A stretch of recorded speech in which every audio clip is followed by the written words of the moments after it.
Hey, I'm Aaron with Seattle Piano Company, and today we are standing with our Kawai GS30 grand piano. This is a 6-foot Kawai grand. The GS series is the upper echelon of the Kawai grands that they were manufacturing at the time. Kawai kind of switches up their models every, I don't know, decade or so. So the GS was followed by the GX series, and after the GS to the RX series, and then from RX, I think it's the GX is what it is now. So these are just below the Shigeru line of handmade pianos that Kawai makes. So this wasn't $100 brand new like a Shigeru was, but this was certainly top of the line. So this is kind of Kawai's version of the Yamaha C3. They're about the same size. It's their top materials.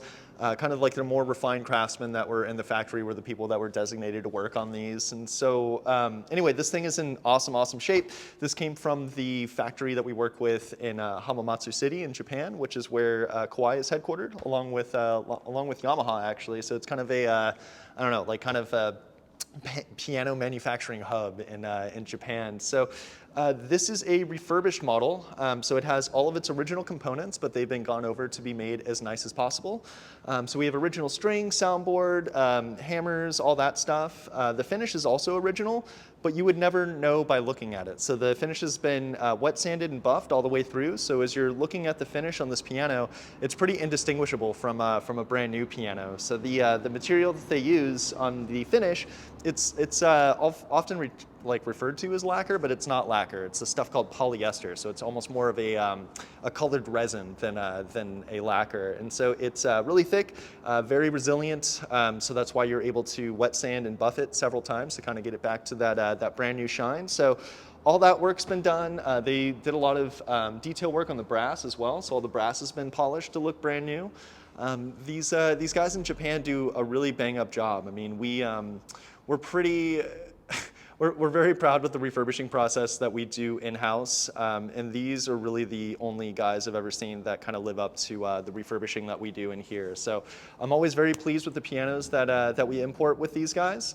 So this thing's in awesome condition, with the strings and the tuning pins, soundboard on the inside. A lot of the pianos that we order from these guys in Japan are restored pianos, and this one being a refurbished piano, essentially what the difference is, when a piano is restored, it'll have brand new strings, a refinished soundboard, refinished plate, brand new tuning pins, that sort of thing.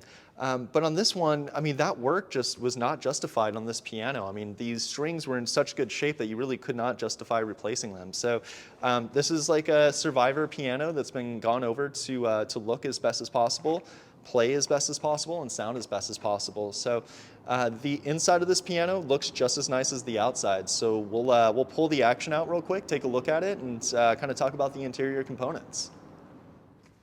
All right, so getting the action out of here.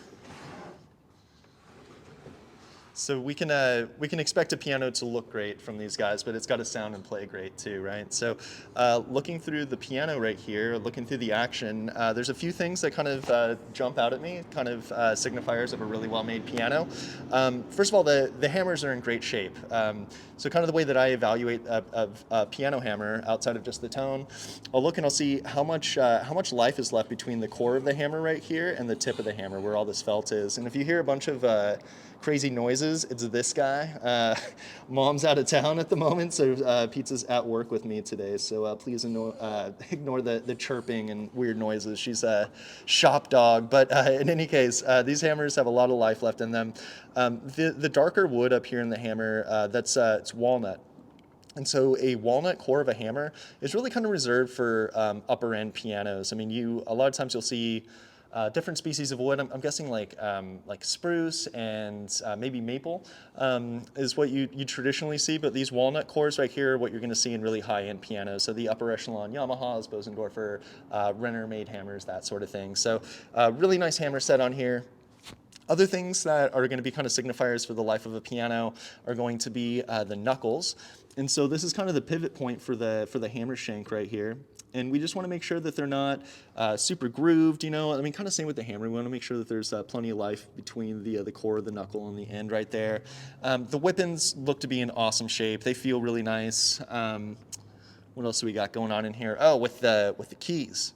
So the keys on a piano, and when we talk about regulation and that sort of thing, that's all the adjustments that we do up here in the action.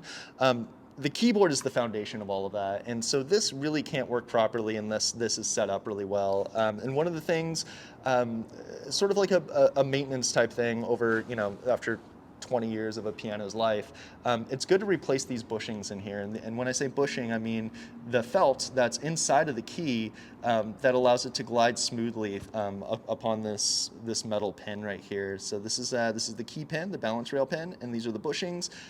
Replacing these bushings really, I mean, it kind of requires, not even kind of, what it does require is you need to use steam to get the glue to unadhere to the wood, so you can pick it out, and then it's a very specific felt that you need to put back in there, and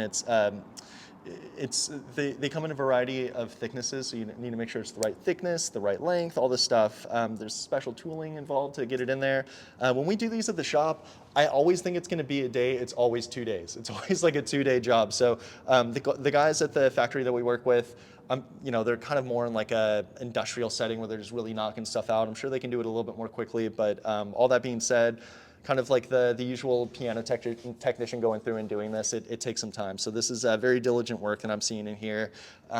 Beyond that, all of the felts underneath the keys, so like in our front rail right here and also in our balance rail back here, all that stuff underneath has been replaced. So you're gonna have like very smooth movement.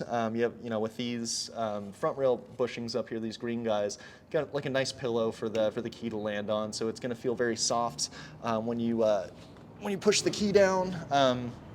All the regulation has been done to this thing. This thing's ready to go.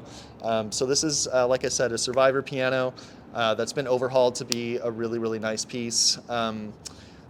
Tonally, with this piano, Kawais are usually known for being like pretty warm as far as tone.